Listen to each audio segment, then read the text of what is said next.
the training pitch with no Salford game, obviously now. But coming off the back of that result last week, what's been the plan this week to try and get things right from what happened last weekend? Key's been to adapt first of all to get surface to play on. So we've been on 4G this week down at Keele University. So we thank them for the use of that.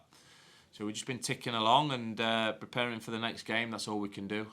When you get to this stage of the season and you're going into a busy period, I know it's one game at a time, but do you kind of, for want of a better phrase, have the kind of calendar up and look at it and go, right, we need to manage the squad effectively when you've got so many games in such a short space of time? Yeah, well, listen, we're working long hours to make sure that we get the preparation spot on and the lads' conditioning spot on.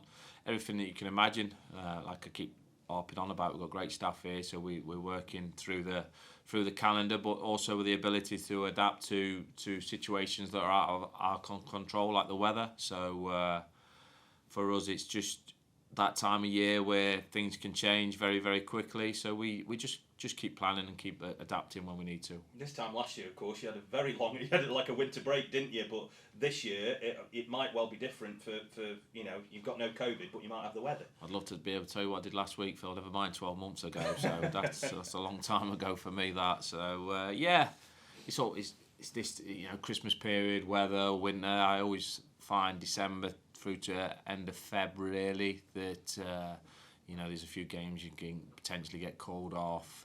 There's a bit of unrest in the calendar, shall we call it. But you just have to keep working away and preparing as best you possibly can. So, and that's what we do. I make sure the focus, because the if, coulds and maybes, we have to put all that aside and make sure that we're ready for the next game. And if that game gets called off, we're ready for the next one.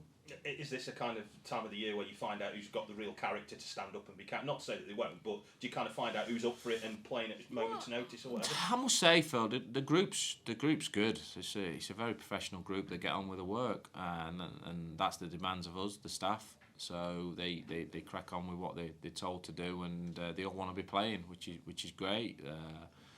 I think we've had a really solid 21 games of the season so far, and now it's up to us and the players to try and push on and keep kicking on. With reference to that then, if you can, just kind of sum up how you feel that first half of the season's gone, because there's a lot that's happened in a very short space of time. We're not quite halfway, a couple of games to go, but I'm proud of how we've adapted with such a short period of build-up, with the late business in the window. A lot of things sort of went against us, but we've had a really good solid start. And the main thing for me is that we don't look out of place. We look competitive in the division. We've had some fantastic wins. We've had some disappointing losses as well that goes in with that, but that's to sort of be expected this season as we acclimatise into this league, and hopefully there's more good moments in the future. How do you manage the expectations? Because when you go to places like Derby and win, people will expect then that that there's more to come of that type of thing. But this isn't an easy division to be consistent in, I imagine, is it? No one will have higher expectations than me, because I expect to win every game. So that's not being arrogant. That's the way I look at it.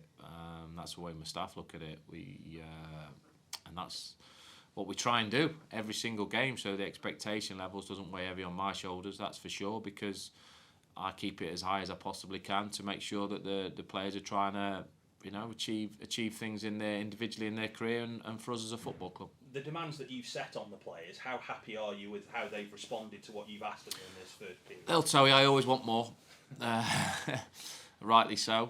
But no, I love managing this group of players. They're a good group. I want them to find out what their ceiling is. How high can they go as a player, as an individual? And if as individually they can get as high as they can, as a group, as a club, we can get higher. So they don't know where the limits are, which is good. And try and maximise that ability and talent. And you do that by hard work, hard graft, and then the ability shines through. But certainly some have adjusted very well so far. But we need more. We need them to kick on. Just a quick mention for Ellis Harrison, who's back in the team last week as well. I know he's a player you know very well. What does he do you think will add to you over these next few games that people may have not seen from him yet, because he's been out? Well, I think you've seen it with Ellis. He's come into the club and done outstandingly well, and to come back from that short space from a hernia operation just shows how much he wants to play. Put his body on the line. A few weeks after being under the knife, he's out on the pitch wanting to play. That's what I love. I've always loved that about Ellis. He wants to be on the pitch, wants to be working hard for the team. So he'll be looking to have a strong second half of the season as well. He's talked about the faith that you've had in him and how he's enjoying his football again because of you working with you.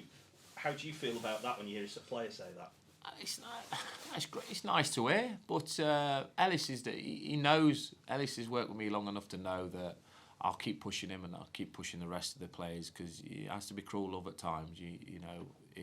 Tough love, shall we call it? They have to. Although I have a close bond with my players, they also know the expectations, and my bond with the players will never be as high as me wanting to win. And that's what they also know, unfortunately for them. So winning for me is what I want to do. I want to achieve for the fantastic owners of this football club and for the supporters. So and the players know that I'll be pushing them to the limits. And as soon as they come off that, I'm going to be on them. I get the feeling everybody slacked off and training, and you know about it pretty quickly. No, listen, his standards, it's professional. It's professional football, isn't it? But not for me. Honestly, I say this to my lads and to my staff. It's not for me. It's for them. I get out of bed in the morning to watch and see players kick their careers on. Okay, and with that, you have to be cruel to be kind at times, and make sure that they're focused on maximising what a short career that is as a football player. So that's why I enjoy doing it.